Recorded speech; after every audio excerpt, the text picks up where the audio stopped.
Today I'm talking about the tick infestation that's affecting millions of Americans right now. So if you live in the United States, you're experiencing one of the more severe tick outbreaks that we've had in recent years. And as a matter of fact, ER visits have spiked this year alone to their highest levels since 2017. Welcome to American Outdoors.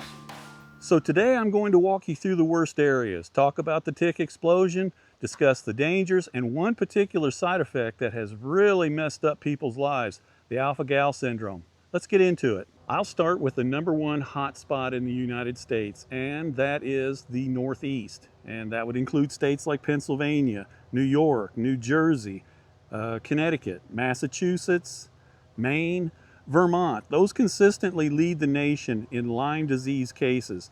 And as a matter of fact, Pennsylvania alone has some of the highest numbers in the country. 7 of the 10 most affected counties in the United States are in Pennsylvania. And New York and New Jersey, well, they're not far behind.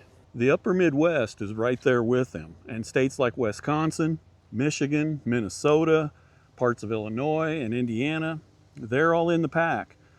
Michigan has seen Lyme cases nearly quadruple in recent years. And just this April, the Midwest saw massive spikes in tick-related ER visits. Down in the South, in the hot and humid Southeast where I live, it's a different story, which surprises me, but it is still dangerous.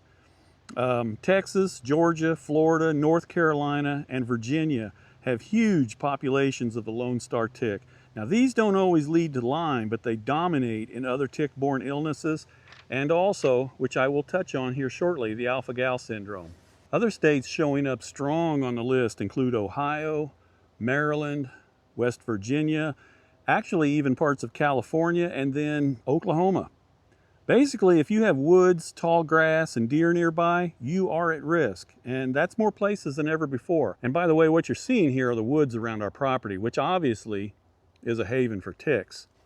But that's not the reason for the spike. The ticks this year are heavy in the suburbs, they are heavy in the cities, the outlying areas. They are everywhere, and they are affecting everyone. If you find a tick attached to your skin, the key is to remove it quickly and carefully without squeezing or twisting its body. Use fine-tipped tweezers and grasp the tick as close to the skin surface as possible. Pull upward with steady, even pressure. Don't jerk or twist, since that can cause parts of the tick to break off and remain in the skin. After removal, clean the bite area and your hands thoroughly with soap and water, rubbing alcohol, or an iodine scrub. Once the tick is removed, dispose of it by placing it in alcohol, sealing it in a bag, or flushing it down the toilet. Avoid crushing it with your fingers.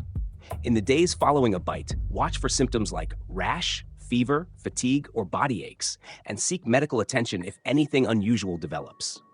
The earlier a tick is removed, the lower the chance of disease transmission, so speed and proper technique matter. There are 3 main drivers. #1, warmer winters and longer seasons. Milder weather means more ticks survived last winter, and they became active earlier this spring. And #2, exploding host populations. White-tailed deer, white-footed mice, and the like, they're thriving. Ticks need these animals to reproduce and to spread their diseases. #3, habitat expansion. Ticks are moving into new areas thanks to climate trends and suburban sprawl, I'll add, that puts homes right next to the wooded edges. So in 2026, experts are seeing 15 to 20% higher tick activity in many regions. This isn't just a bad year, it is actually part of a longer trend.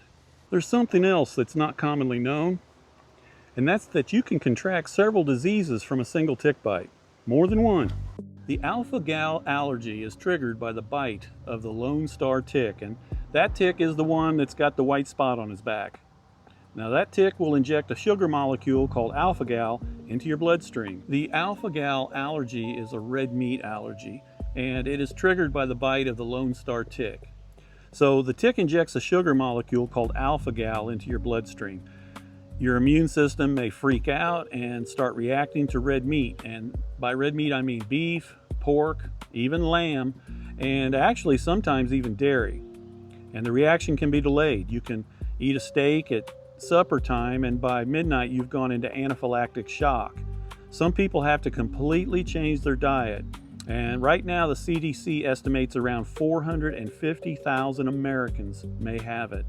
And those numbers are rising fast because the Lone Star ticks are expanding their range northward. The alpha-gal syndrome was only actually identified back in the early 2000s. Before that, doctors were pretty much stumped by this unusual meat allergy. So what can you do? Well, you can treat your clothes and your gear with permethrin.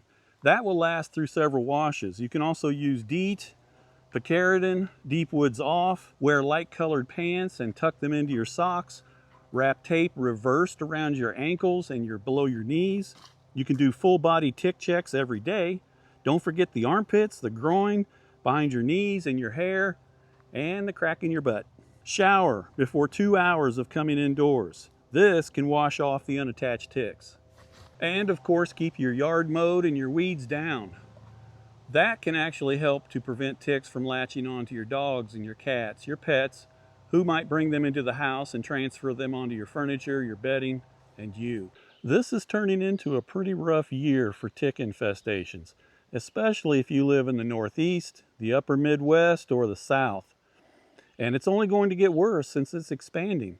But by remaining vigilant and learning some new habits, you may prevent doctor visits later.